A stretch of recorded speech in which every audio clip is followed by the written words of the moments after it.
साथियों आज हमने इस ब्लाइंडर मशीन को चेक करना है कि इसके अंदर फॉल्ट क्या है।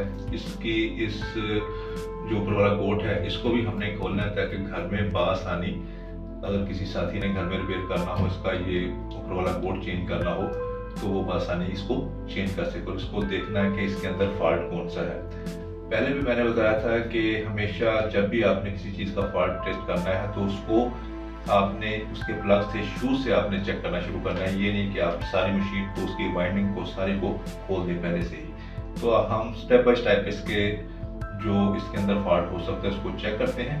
तो सबसे पहले इसके इस प्लग को हम चेक करते हैं आया कि ये मशीन चल रही है या नहीं। इसको अगर आप चाहें तो ये सीरीज बोर्ड के ऊपर भी चेक कर सकते हैं और मल्टीमीटर के जरिए भी इसको चेक कर सकते हैं। मल्टीमीटर पर चेक करना है तो आप इसको ओम पर रखें और चेक कर लें। अगर आपने इसको सीरीज बोर्ड के ऊपर चेक करना है तो भी आपकी मर्जी है, आप इसको सीरीज बोर्ड पर चेक कर सकते हैं। ये देखें मेरे पास ये सीरीज बोर्ड, हमने इसको चेक करते हैं लेकिन ये मशीन जो है ये नहीं चल रही। तो अब हम इसको खोलते हैं। सबसे पहले हमने इसका ये जो ऊपर वाला कोट है, इसे फूल भी कह सकते हैं, इसको हमने खोलना है। खोलने के बाद फिर हम इसकी जो मोटर है उसकी तरफ बढ़ेंगे। ऐसे खोलना है, हालांकि इसके खोलने की ज़रूरत नहीं है, हमने इसके नीचे वाले हिस्से को खोलना है। लेकिन अगर कोई साथी इसके कोट को अपने घर में तब्दील करना चाहे तो वो भी इसको बआसानी तब्दील कर सकता है। तो इसको कैसे आपने खोलना है, ये देखें। जो अमूमी तौर पर नट बोल्ट की जो चूड़ी होती है उसको हमेशा क्लॉकवाइज टाइट किया जाता है और एंटी क्लॉक जो होता है उसको खोला जाता है। लेकिन यहाँ पर इसकी जो चूड़ी है ब्लेंडर की, जूसर की, इसकी हमेशा ये चूड़ी उसके बरक्स उल्ट होती है। इसको हमेशा क्लॉकवाइज खोला जाएगा और एंटी क्लॉक जो होगा इसको टाइट किया जाएगा, कसा जाएगा। तो लिहाजा ये देखें दोनों अतराफ में ये घूम रही है क्योंकि ये अभी चल नहीं रहा। अगर ये ब्लेंडर चल रहा होता हम इसको चलाकर देखते, जिस तरफ को ये घूम रहा होता, ये जिस तरफ को इसका गोट घूम रहा होता उसी तरफ में इसने खोलना था। अगर ये इस तरफ को घूम रहा होता तो हमने इसको इसी तरफ को खोलना था। अगर ये इस तरफ को घूम रहा होता तो हमने इसको इसी तरफ को खोलना था। क्योंकि बार बार काम करने के बाद हमें इस चीज़ का पता होता है कि इसको किस तरफ को खोलना है। लिहाजा इसकी चूड़ी पता है हमें कि ये उल्टी होगी, तो लिहाजा इसको हम क्लॉकवाइज खोलेंगे। तो आप पेचकस ले लें, लेकिन कोई ऐसा पेचकस आपने नहीं लेना जो ज़्यादा शार्प हो, जो इसके किनारे जो हों उनको काट दे। तो ये मेरे पास पेचकस है, इसके साथ में इसको ज़रब लगाता हूँ और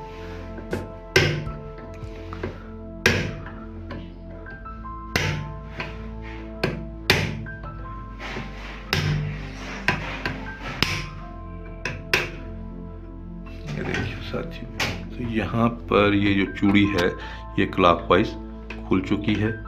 ये देखें ये क्लॉकवाइज चूड़ी जो है इसकी खुल चुकी है।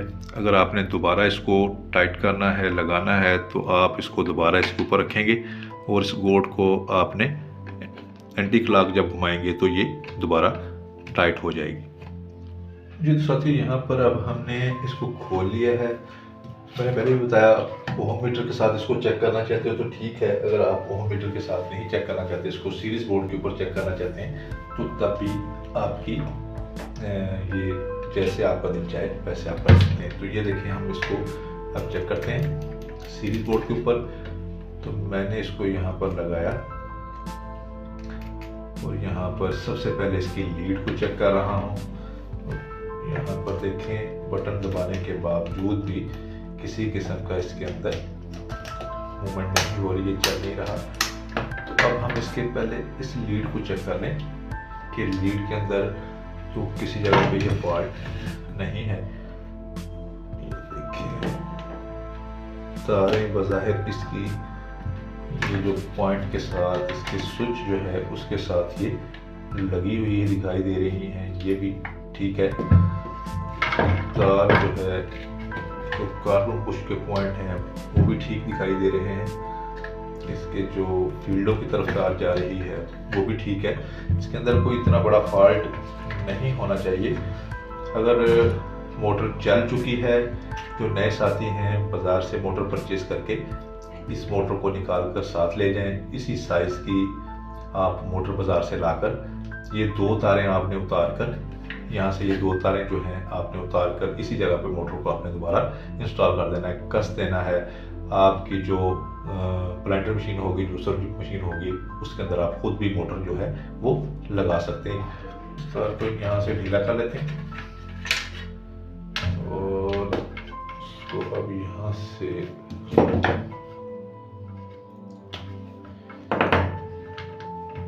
इसके साथ आपस में मिलाकर अब हम इसको टेस्ट रोड के ऊपर चेक करते हैं। आया कि हमारी ये तार ठीक है। सबसे पहला फॉल्ट जो होगा वो हमने तार में देखना है, तार के अंदर फॉल्ट तो नहीं है। इस पॉइंट के साथ और इस पॉइंट के साथ जब मैंने लगाया तो ये पता चला कि इसकी कंटिन्यूटी तार के अंदर जाहिर हो रही है, तसलसल है। इसका मतलब ये है कि हमारी तार जो है ये ठीक है। अब हमने इससे आगे बढ़ना है। तार को हम एक तरफ करते हैं। जी साथियों, तो अब ये फील्डों की एक सप्लाई ये फील्ड की और दूसरी जो है वो इसके साथ मैं यहाँ से भी इसको उतार लेता हूँ। अब ये सप्लाई वाले 2 जो पॉइंट हैं इनको हम चेक कर लेते हैं।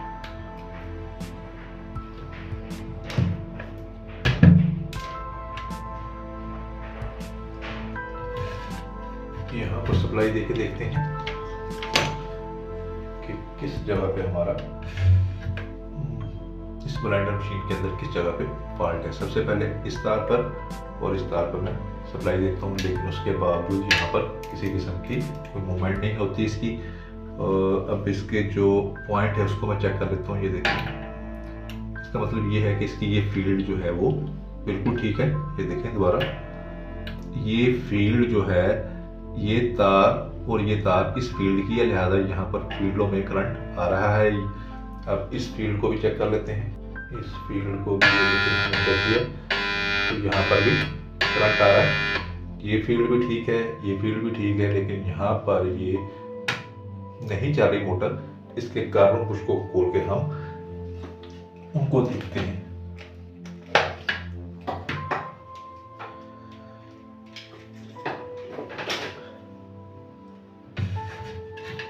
इनके कार्बन पुश को खोलते हैं जी। बज़ाहिर अगर देखें आप तो साथी यहाँ पर हमें इसके कार्बन पुश जो है वो कम्यूटेटर के साथ टकराते हुए दिखाई दे रहे हैं, लेकिन बाज़ मरतबा साथ यहाँ से हमें दिखाई दे रहे होते हैं कि ये कार्बन पुश जो है ये कम्यूटेटर के साथ लग रहे हैं, लेकिन आगे कार्बन जो होते हैं वो टकरा नहीं रहे होते। इसी वजह से ये जो करंट होता है ये कम्यूटेटर तक नहीं पहुँच पा रहा होता और हमारा जूसर या जो ब्लेंडर होता है वो नहीं चलता। लिहाजा हम इसके कार्बन पुश जो है उनको खोलेंगे।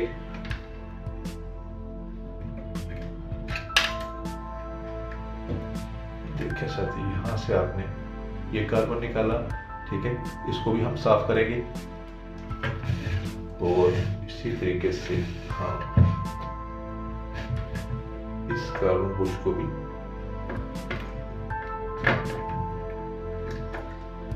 बाहर निकाल लेंगे। तो ये देखें यहाँ पर भी ये भी ब्लैक हो चुका है इसके ऊपर। ये देखें ज़रा, इसको अब हम कार्बन पुशों को साफ कर लेंगे। और ये वैसे भी स्प्रिंग के होने के बावजूद स्प्रिंग जो है इसको अच्छे तरीके से पुश नहीं कर रहे, दबा नहीं रहे। ये बिल्कुल जाके उसके साथ कम्यूटेटर के साथ नहीं टकरा रहा। तो ये साफ करने के बाद जो कार्बन पुश है दोबारा हम इनके होल्डर के अंदर लगा के इसको बंद करके दोबारा चेक करते हैं। मैं इसको ज़रा साफ कर लूँ फिर आपके साथ मिलता हूँ। ये साथियों, यहाँ पर देखिए मैंने इसके जो पॉइंट है इनको साफ कर लिया है एमडी क्लॉथ के साथ, या आप रेगमाल के साथ इसको साफ कर लें इसके पॉइंट को। अब हम इसको दोबारा इसके अंदर इसके जो होल्डर है उसके अंदर इसको दोबारा लगाते हैं और इसको हम बंद कर देते हैं।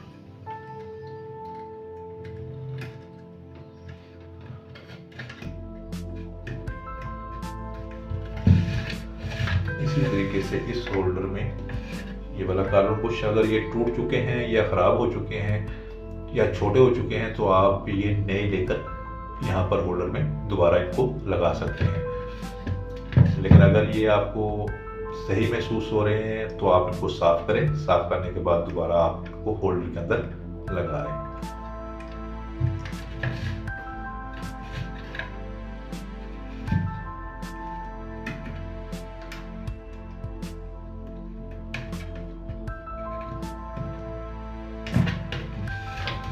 दोस्तों यहाँ पर मैंने इनको होल्डर को यहाँ इसके अंदर कार्बन बुश को लगा दिया। अब ये कार्बन बुश जो है ये कम्यूटेटर के साथ टकराते हुए दिखाई दे रहे हैं। ये कम्यूटेटर के साथ कार्बन बुश जो है वो लग रहे हैं। अब हम इसको सीरीज बोर्ड के ऊपर चेक कर देते हैं। ये साथियों यहाँ पर देखें, अभी मैं इसके स्विचेस के साथ इसको कनेक्ट नहीं कर रहा, यहाँ पर बराह रास्त इसको हम चेक करते हैं। एक तार इस जगह पर, दूसरी तार इस जगह पर, ये देखें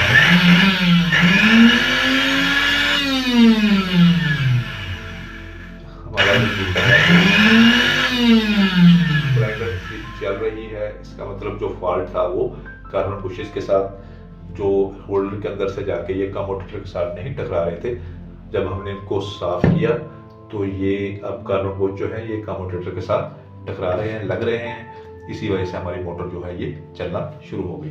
तो लिहाजा हमने जिस तरीके से इसको खोला था उसी तरीके से दोबारा हम इसको बंद कर देंगे।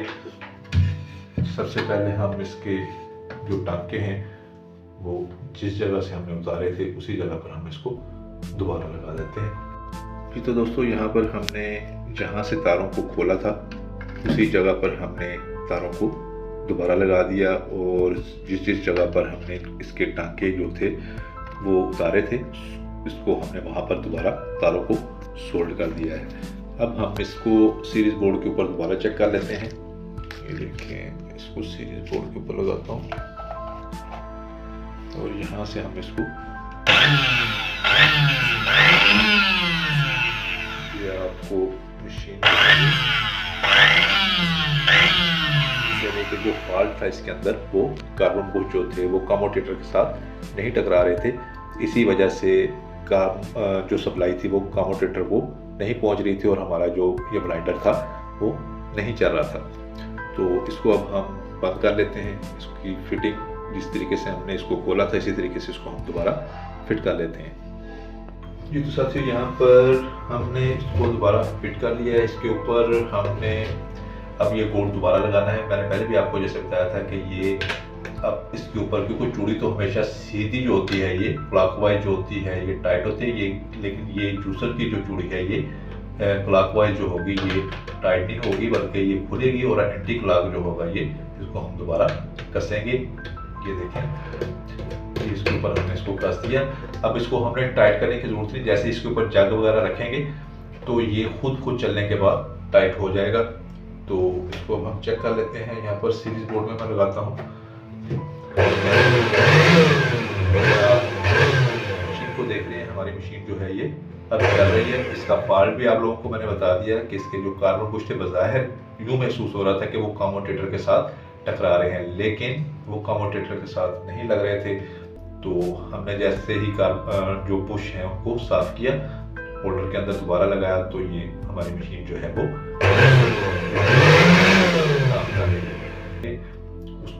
हिफाजती तदाबीर को मद्देनजर रखते हुए आपने इस ब्लेंडर को खोलना है और चेक करना है। तो साथियों उम्मीद करता हूँ कि आज की वीडियो आपको पसंद आई होगी। जल्द मिलते हैं एक नई वीडियो के साथ, तब तक के लिए इजाज़त, अल्लाह हाफिज़।